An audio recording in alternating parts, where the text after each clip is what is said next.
საქართველოს თავდაცვის მინისტრი ოფიციალურ ვიზიტით ბრიუსელში იმყოფება. ვიზიტის პარალელში ირაკლი ალასანიამ შეხვედრები გამართა ევროკავშირის თავდაცვის სააგენტოში.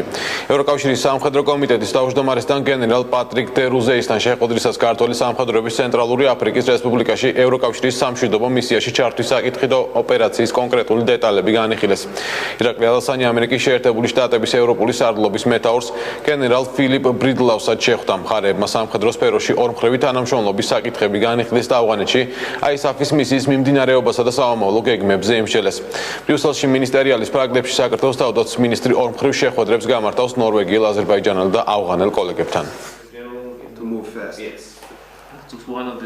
საქართველოს ერთვება ცენტრალური აფრიკის რესპუბლიკაში ოპერაციაში და ამიტომაც ჰქონდა შეხვედრა ევროკავშირის სამხედრო კომიტეტის თავმჯდომარესთან განვიხილეთ დეტალები ამ ოპერაციის და საქართველოს ისინი აღიარებენ როგორც ერთ-ერთ ყველაზე ძლიერ სამხედრო ძალას, რომელიც მიიღებს აქ მონაწილეობას. ასევე ჰქონდა ჩვენ შეხვედრა გენერალ ბრიდლოვთან, რომელიც არის ნატოს ევროპული ამერიკული სარდლობის ხელმძღვანელი.